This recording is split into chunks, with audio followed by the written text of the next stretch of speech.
to the Your Pennsylvania Ancestors podcast.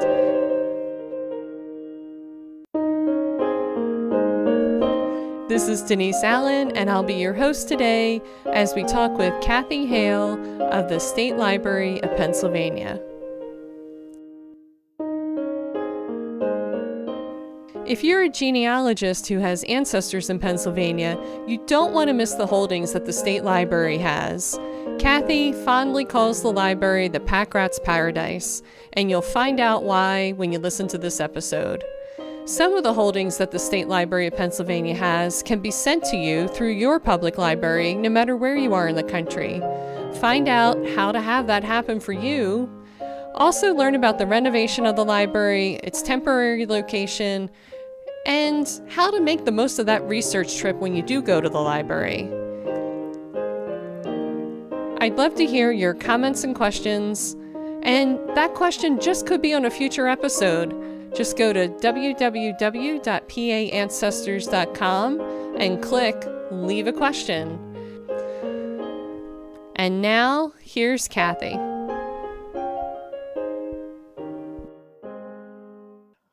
Good morning, Kathy. Thank you for joining me from the State Library of Pennsylvania. Could you, I'd love for you to introduce yourself, tell people listening who you are, your experience with the library, and what your role is there. My name is Kathy Hale. I am the Supervisor for Public Services at the State Library of Pennsylvania. The State Library is under the auspices of the Pennsylvania Department of Education. There is a deputate called the Office of Commonwealth Libraries, and that's divided into two bureaus. One of them is the Bureau of Library Development. Those are the people out in the state that you see doing summer reading programs. They also funnel the state and federal monies to libraries throughout the Commonwealth. Then there's the bureau that I work for, which is the Physical State Library. We've been in existence since 1745. We've been collecting since then and hardly throw anything away. So I tell people that we are the Packrat's paradise. And we have things in just about any subject you can name. I've been working for the State Library this is my 20th year. I started out as the acquisitions librarian, so I got to buy all the books. Then as people retired and different things opened up, I became the government documents librarian. The State Library is a collector of U.S. government documents and has been since 1858. So my current role that way is called the regional librarian, and I am the liaison between the Government Publications Office and over 40 libraries throughout the Commonwealth. I also oversee the reference services here at the State Library, as well as the person who does interlibrary loan and circulation here at the State Library. So I wear many hats, but I have a really good team of people who are reference librarians, interlibrary loan technicians, circulation assistants, all those kinds of people. So it's always something new every day of what I do for the State Library. We have all sorts of people come in. The main people that we serve are Commonwealth employees, but we are one of the few libraries in the country that are open to the general public so that anyone can come into the State Library. In order to take something out from the State Library, you must be a Pennsylvania resident over the age of 16. So I've done a lot of things here at the State Library, been on a lot of different committees. You never know what kind of question you're going to get. Sometimes it is genealogy, sometimes it's science, sometimes it's math, sometimes it's history, a little bit of everything. So I consider myself a general reference librarian, and if I need to, I can push a question off onto a specific law librarian or someone who does more genealogy than I do. But I do a lot of the genealogy types of questions. All right. Just provided a ton of information inside everything that you said. So I'm going to go all the way back to this beginning in 1745. And what did you say you were? The what Packrats? A Packrat's paradise. But we started in 1745. Ben Franklin was the clerk for the General Assembly of Pennsylvania. He was given the commission to send to England for reference materials for the General Assembly of Pennsylvania, and we have almost all of that set. There's a few missings. That's in our rare collections library, located within the state library. So we've been building on that ever since. We do have a full law library if people are needing that kind of information, but we also have books that you can browse. They're mostly nonfiction, but there are some fiction books with us, but they are specifically written by Pennsylvania authors. So you'll find David McCullough here. You will find John Updike here.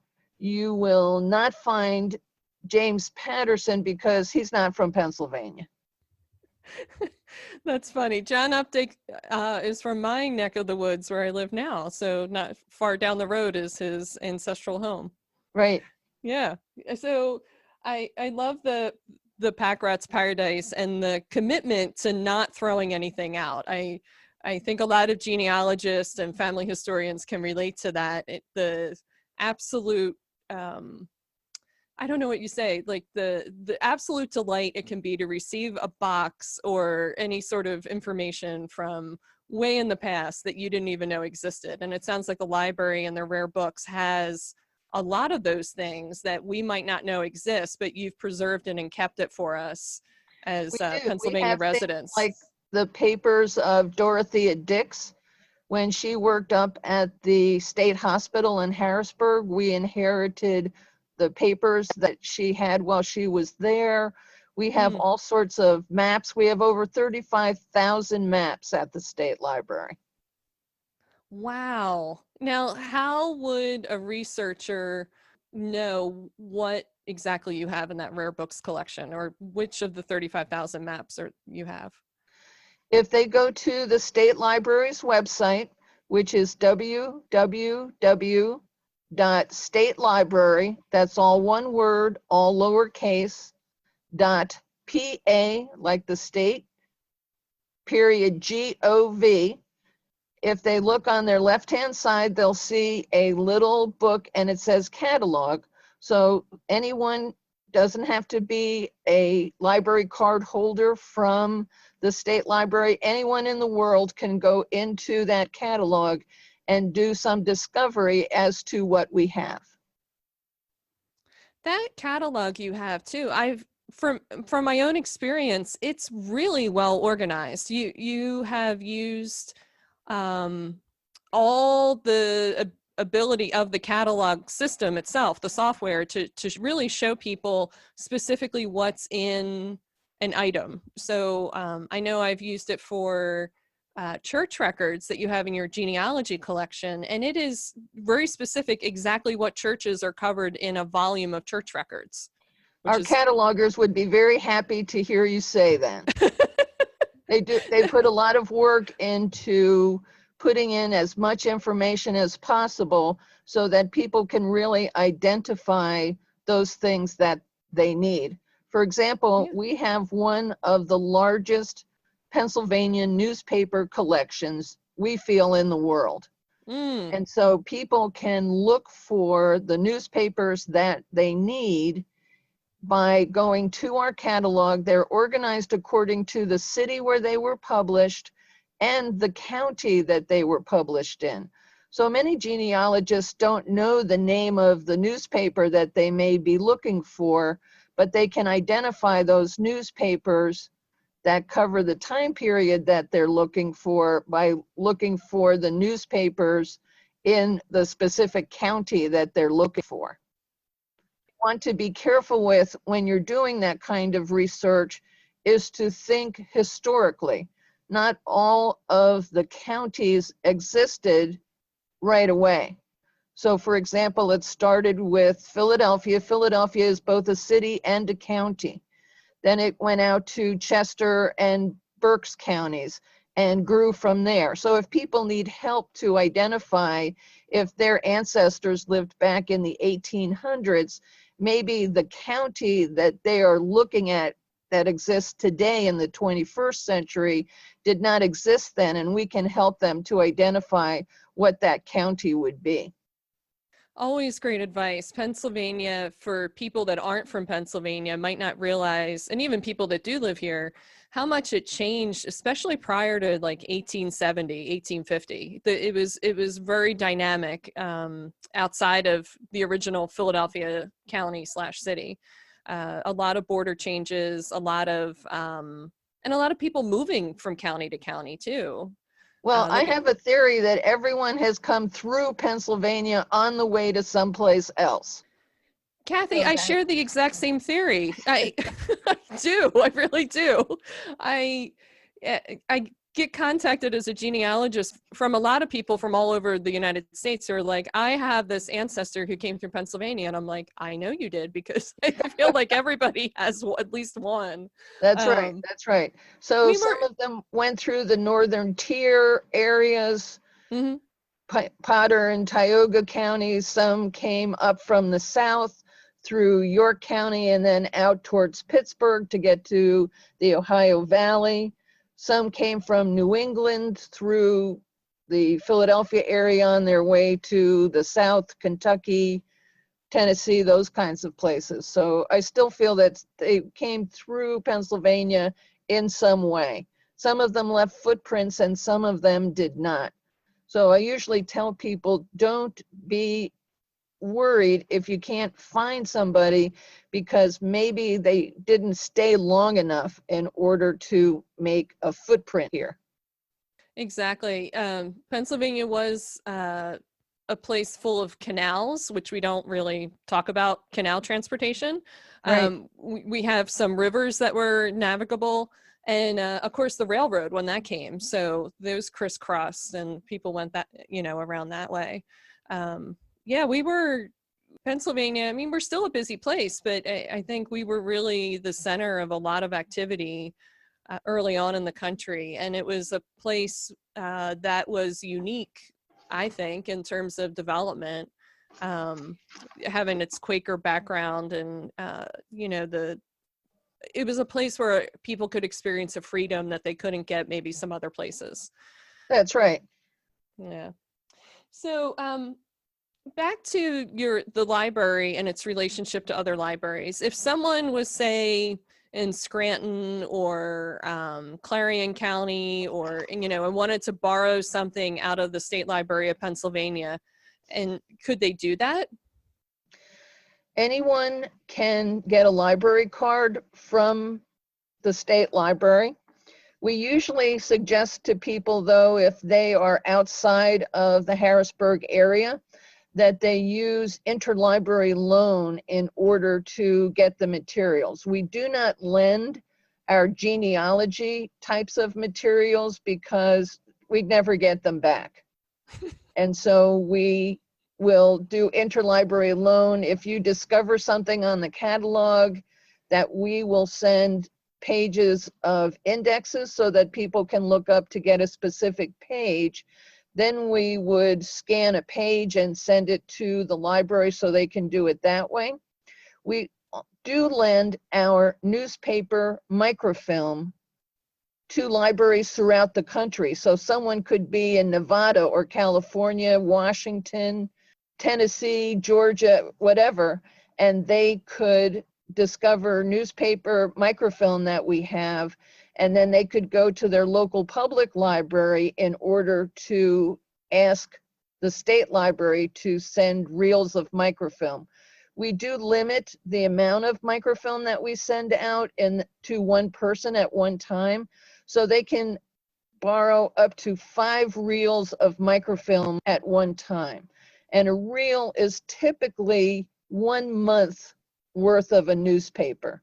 Some of them are a little more because especially some of the early newspapers, were only 2 and 3 pages each. Maybe they came out every week, every other week, versus the Philadelphia Inquirer, that was a large paper, especially into the 20th century, and you might have half a month on a reel of microfilm. But again, we can help you to identify the newspapers that you want and how many reels or how many newspapers are on each reel. Okay. That's really exciting because newspapers are, even though there's a lot digitized now, for a lot of the more rural communities or smaller run newspapers, they haven't been digitized, and when they will be, who knows, but they are a fantastic source for genealogists and researchers just to get a flavor of that community and who lived there and the kinds of things that happened. Well, especially in the 17 and 1800s, even into the early 1900s, a newspaper is a picture of life in that community. So that if I went to go visit my niece in Wilkes-Barre, Pennsylvania, it would have something like that in the newspaper and how long I stayed there, especially the obituaries or birth announcements, but especially obituaries will have something about the person, if they belong to Rotary or a different social club. Sometimes they'll list the names of children or parents. If they came from another country, it might say that they came from Germany or Ireland. So there's just so much information in newspapers, and especially people who were very active in their community, they might have a picture of them with the mayor and the big check that they got, something like that. So there's lots of information. Some people come and look to see if a relative of theirs was on a specific sports team. They played high school baseball or basketball, and there might be a picture of that person, and maybe other people on the team are related to them. So there's all sorts of clues in newspapers for people doing genealogy. You just provided a whole wealth of tips for people and ways to do that research. For the folks that are using the Interlibrary Loan within the state of Pennsylvania, you mentioned sending the index and then the pages. How would they go about making that request to the State Library of Pennsylvania to get the index pages to start? They would go to their local public library. They would tell them the name of the book that they're wanting, and then we could, the library would communicate to us the book that the person wanted. Some of our genealogy material does circulate if it's not specifically a reference genealogy type of book. We have loads of books that are histories of areas that do circulate to other libraries. Or if it's something that we come back and say, I'm sorry, this doesn't circulate, then the library could ask us again for an index or a specific name. That way we could look that up in the index and then perhaps send the page out of the book that the person would need. So there's lots of ways that the state library will work with the local library and its patron in order to provide the material that people need. That is quite a partnership between the local library and the state library in the capital. It's wonderful when all our communities can collaborate, for what people need. And I'm assuming this going back and forth is free for people that are residents of the state? It's free as far as the state library is concerned. Some public libraries may charge you a small fee if we have to mail something to you or they have to mail something to us. It's really dependent upon the library that the person is working with. But we do not charge the library for the material that we send. If especially we're sending it electronically, we just send it to wherever the library would like us to send it to. It's usually involving mailing costs that the patron himself or herself would be charged, but not by us. It would be by the local library. Yeah, that makes sense. Their budgets are always tight at a local level. I think everybody loves their library and everyone wants it to always be there forever, but they need our support, Well, I definitely tell people locally. these are their tax dollars hard at work, Yeah. because that way they don't have to try and find or buy the book. And many of these books are not available for sale, and they are not available electronically all the time. So that if somebody needs something and the state library has already spent the money, we are going to share. And libraries are about sharing, that we want to share with people the things that we have. It's beautiful. So I'm an incredibly impatient person and would never wait for something to come to me through my interlibrary loan. I hate to admit it. I'm very impatient. So and I'm incredibly curious. So I am a terrible person at Christmas time, I can tell you that. And so I drove to the State Library of Pennsylvania. I've come visited a couple times because your genealogy collection is fantastic. For people that have ancestors in Pennsylvania and might have moved between counties and communities, it's a kind of a one-stop shop where you can access a whole range of records and good ones in each county without having to go right to the county specifically. So you can kind of do a very I wouldn't even say high level search because it's kind of deeper than that. It's a very comprehensive search of what I'd say between you and the state archives. Definitely it's a combination, a 1-2 punch combination, but really get, a great overview of that county, the kind of records that they have that are not governmental records. Sometimes it's indexes of probate. And you always seem to consistently have those biographies written in the late 1800s, which are great to get like a history of the county, a flavor of the county. Well, we're generalist in the fact that we have things from each of the 67 counties. So as people moved around in Pennsylvania, we can allow people to follow from county to county. Now, if they go to a local historical society, for example, Dauphin County Historical Society has a lot of material that is very specific to that county that we may not have. So that we want people to not only come to us, but look for their local historical society. And if they need to find out what that is, the state library has a listing of all of the historical societies that are in Pennsylvania on our website. We have what's called a research guide. So if they go to our website and under the heading for general public, they can click on that. And one of the things is a research guide for genealogy and local history. So part of that is a listing of the historical societies that are in Pennsylvania, so that if they don't find something with us, we always are trying to push the person out to other places that they might be able to find information.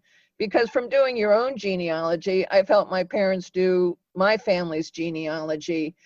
It's never all in one place. That's a big misconception that people have, that they're going to come to the state library and find every relative they ever had. Not going to happen.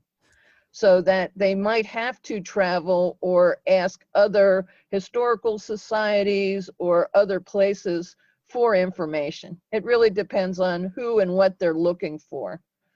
I heard a lecture one time that the worse your relative was, like if they were bad, the better for you now, because then there is some sort of footprint or record of something they did. So if they were in jail or they got divorced or were thrown out of the church, there might be something more than if they were a good church-going, tax-paying person. You're giving hope to a lot of people who find those folks in our family trees. That's right. There's always a black sheep somewhere. And so it's kind of always the good news, bad news situation, you know, it's like with a family history for sure. So when a person is coming to the state library, they decided, hey, I'm just going to take a day and I'm going to come to the state library and wander through the genealogy information that you have. Well, it's a little different right now in the fact that the Department of General Services of Pennsylvania has decided to renovate the Forum building where the state library is usually housed. So right now we are in a temporary location and will be for the next 2 years. So our address is 400 North Street in Harrisburg, Pennsylvania. And they can find that information on our website. There's 3 columns on the main website. There is one that says we've moved because we had to go from a very big building into a very small space. So we weren't able to bring everything with us in order to be in this small space. Now, right now, they're letting us back into the building so that we can get materials, but there might be a time that when they are doing some of the renovations, someone may have to wait a little bit in order to get the material that they want. So someone like yourself who is very impatient, they are going to have to be patient while we are doing this renovations. But when we open up, it's going to be bigger and more beautiful than ever before. That's wonderful. Yes, I wondered the Forum building before it was renovated. I managed to get in there in July, right before it closed for renovation. And and then I visited in the, excuse me, temporary space. And it is a condensed version of what you had in the older space in terms of the genealogy work. However, there is a form on the website and a way to request the materials to come from the Forum building over to the new space. And I believe they said, for those of us that are impatient or maybe spontaneous, to make sure to make that request at least a week ahead of time. Yes, because we try and go over every day, but at some point in time, they're going to say, because maybe they found asbestos in the building or some other hazard, that they're not going to let even us into the building. So that you have to be careful that we don't want people to come from the outer reaches of Pennsylvania or Kentucky or Indiana, get here, and then the thing that they wanted is not here just because they didn't ask. Excellent advice. Make sure to plan ahead for any sort of research trip, especially if you're coming from out of state or a longer distance. And people should use that catalog, which is so well done on your website, first to look and see what you have, the extent of the records that your holdings, what it looks like they could be using. Yes, if we have digitized something or if we have something electronic, then the person just through the catalog, if we have digitized it, they can click on a link and open the document right there. So especially some of our more rare materials, we have digitized. The other thing that I want to make sure that people know is that if something is listed in the Rare Collections Library, they should contact the Rare Collections Librarian in order to see if we can bring it from the Forum building to the temporary space that we have in the Keystone building. But because that's also under construction and rare, we have to be careful about what we bring out. So the person that they need to contact is Michael Lear, L-E-A-R. And if they need his phone number and email, they can contact the State Library's reference number. And that number is area code 717-783-5950. And that's really for any reference. And I can put all the information you're providing in the show notes so people can just have an easy access to that and not need to write it down right from the audio. Well, that's also on our website under Contact Us. It has that number on there as well. Okay, perfect. And then there's a reference email that they can email, and either myself or another staff member checks that every day. And genealogy is one of the biggest questions that we answer. I bet. What is some of the top questions that you get in terms of genealogy? Mainly people have hit a brick wall and they've been looking for a person for quite a long time. So they're just looking for some hints as to where can they find information. Some people are just starting out and have never done genealogy before. So they want to know places that they can go in order to start their genealogy. So that's why we usually tell people to go to our research guide in order to find out where to start. They can also borrow from us. We have in our general collection, Genealogy for Dummies. Are you looking for your people? So lots of libraries have books that people can use in order to just get started. There's lots of people who have been doing genealogy for a long time. The genealogy craze really started in 1976 when the program Roots came out, so that people were then very interested in finding out where they came from. And Americans are really a mixed kind of race. So not everybody is pure Irish like I am, but many people have mixtures of many kinds of people that have come to who they are right now.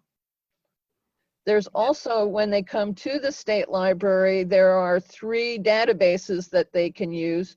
We do have a library edition of Ancestry.com, so they can look at that. We also have Heritage Quest as a database that they can look at that has a little bit of different things than the Ancestry. And we also have Fold 3. Those are military types of records. So they can also do some searching on the computer while they're here. And for people that are used to doing most of their genealogy research on the computer versus in person using books, what's the biggest advice you have for folks to make that transition? Do you mean going from computers to books? Yeah, so I think a lot of folks are used to just typing into a search box and then getting a bunch of what the computer system thinks are relevant hints or records for them.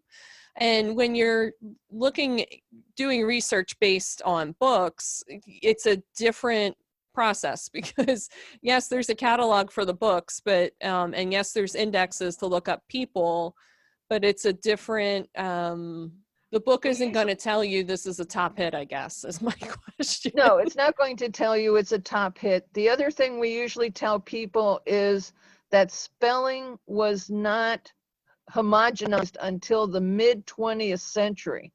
So that what their name is now could be totally different when they're spelling it. Even something as simple as Smith could be S-M-I-T-H or S-M-Y-T-H or any variant spelling, so that they want to not be married to one spelling or another.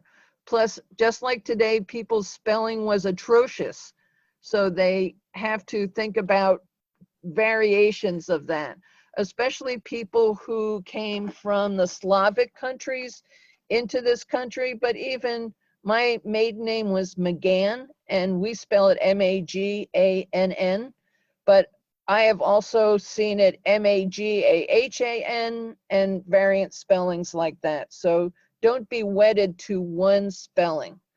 The other thing that we tell people is that many people within a family are called the same thing.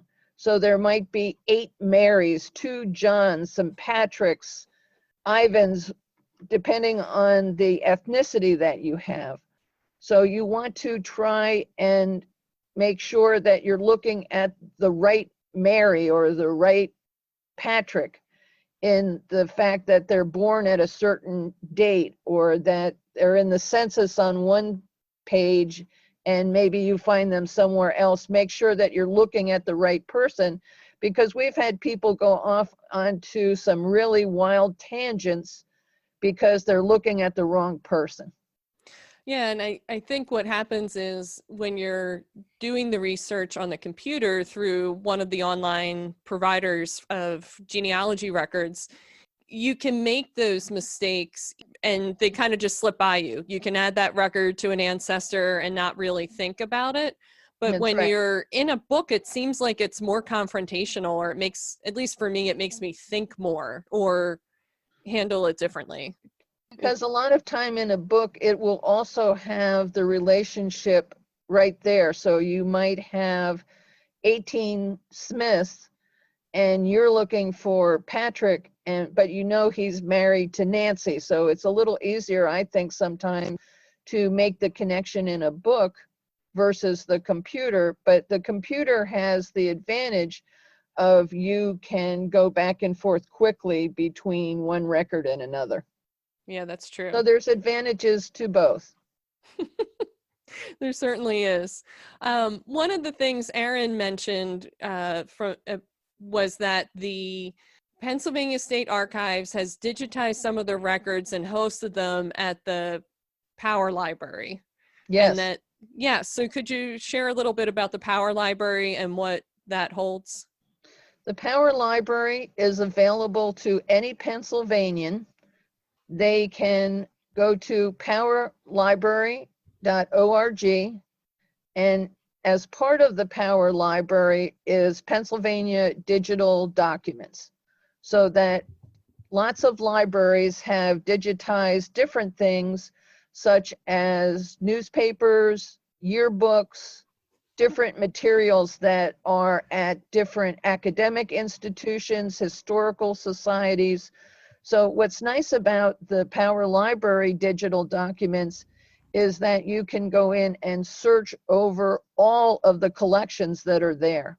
So for example, one of the things that the State Library has posted there, we have a set of 80 scrapbooks that some poor librarian or a set of librarians went through newspapers during the late 1800s, early 1900s, and cut out obituaries from people of the Civil War era. So there's everyone from Jubal B. Early to a private, but there's also just regular people in there as well. And that 80 volumes has been digitized. It's called the necrology. And you can look at that anywhere in the country by going on to the Power Library. Okay, great. I found on the Power Library, I'm originally from Conshohocken, and the Power Library has digitized the entire run of the Conshohocken Recorder newspaper. Right. People will also be interested, as far as newspapers, that the State Library has been part of the Library of Congress's Chronicling America, so that you can look at newspapers really from all 50 states. They begin in the 1800s, go to about 1923. But what's nice about the Chronicling America is that you can look state by state. So that if you want to look in Pennsylvania newspapers, for example, we had a person that wanted to learn about the influenza in 1917 and 18 in Philadelphia and see if there were any pictures that they could get.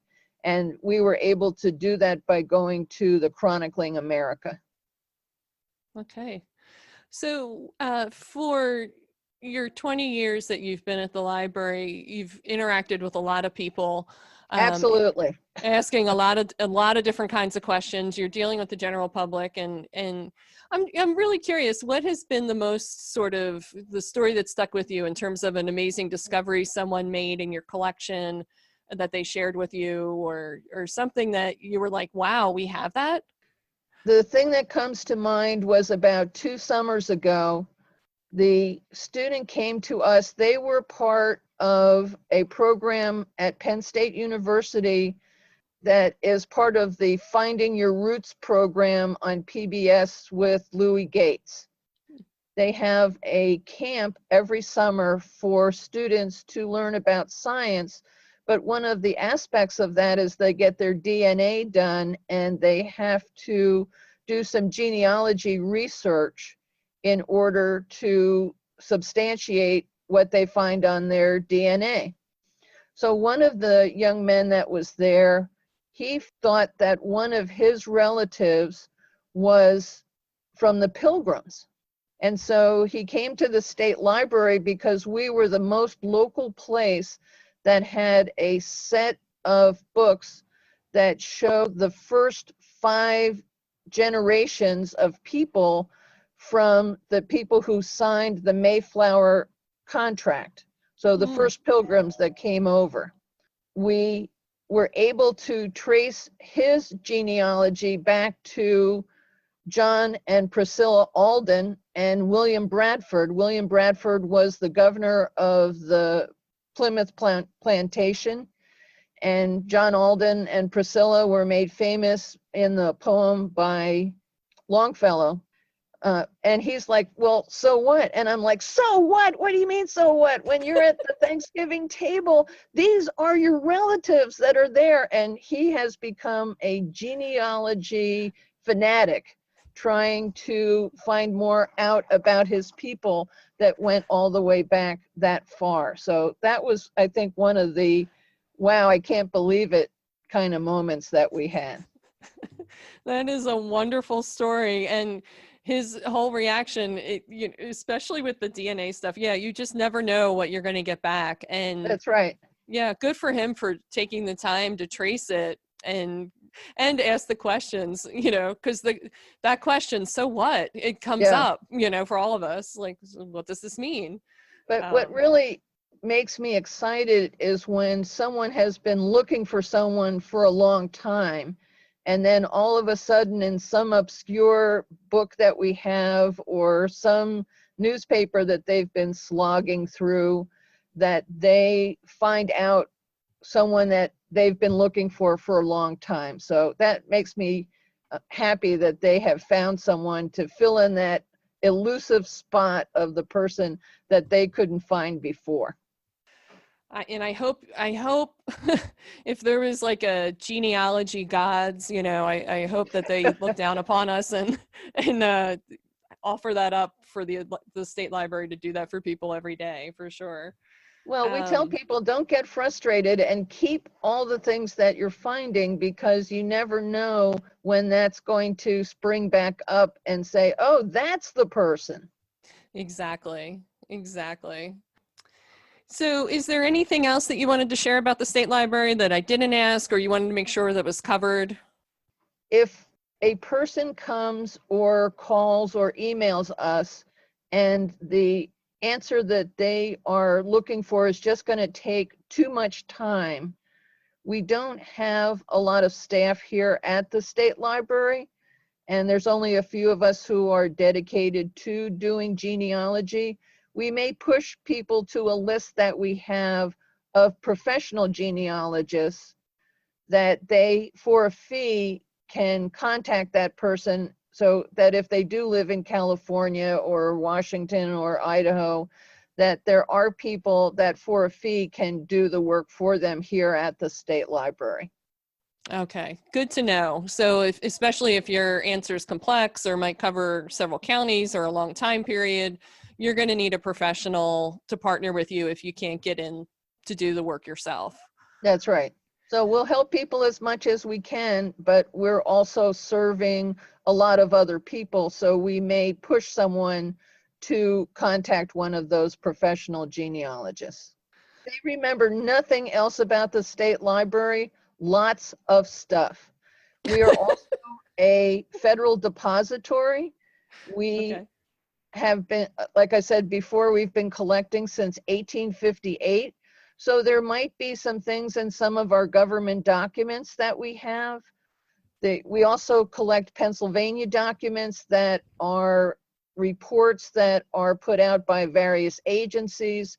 So there might be some clues in some government documents. Most people don't think of government documents when it comes to genealogy, but there's all sorts of records that way. So if they're looking for, say, something from the DAR or the colonial dames, that might be in some of our government information. I didn't know you had that either, but now after talking to you, I can see why you have that. Because well, each year Yeah. the DAR had to put in a report of what they had done for that year. So sometimes there are clues in what's called the serial set of the US government, or there might be military records, or there might be pensions that they can see if the widow of someone asked for a pension. Those are kinds of government documents that we would have.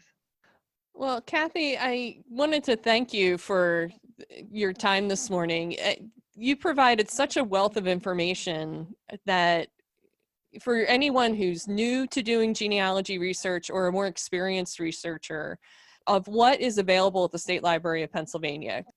I mean, some of this is on your website, but I think you provided the context and the reassurance for people to not only take a look, but to really dig in and talk with your staff and make the visit and to just keep doing the research. So thank you.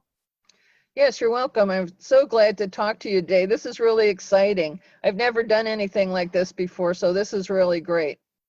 Oh, well, that's great. And, you know, I think I definitely want to check in with you once you get your new home or your old home back renovated. That's right, our old home back. We're looking forward to that too. Once the dust clears and everything, because That's maybe maybe you'll have some new stuff or a new way to organize it, and who knows, maybe at that point I'll do a little video, you know, we can do a little video on site and people can say, oh wow, I got to get down there. That's right. Right. All right, thank you, Kathy. Okay, thank you so much.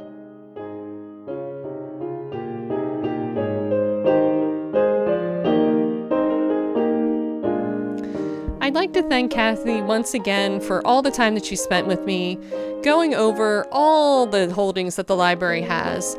I learned a ton, and I hope you did too. This episode spurred a question for you, or you've just been kind of lost and confused about where to go next with your Pennsylvania research. Go to my website, www.paancestors.com, and click on Leave a Question. I think it would be a fun way for people to get their research questions answered and get to hear what other people are struggling with and how to solve it. Thanks for listening, and don't forget to subscribe so you don't miss the next episode.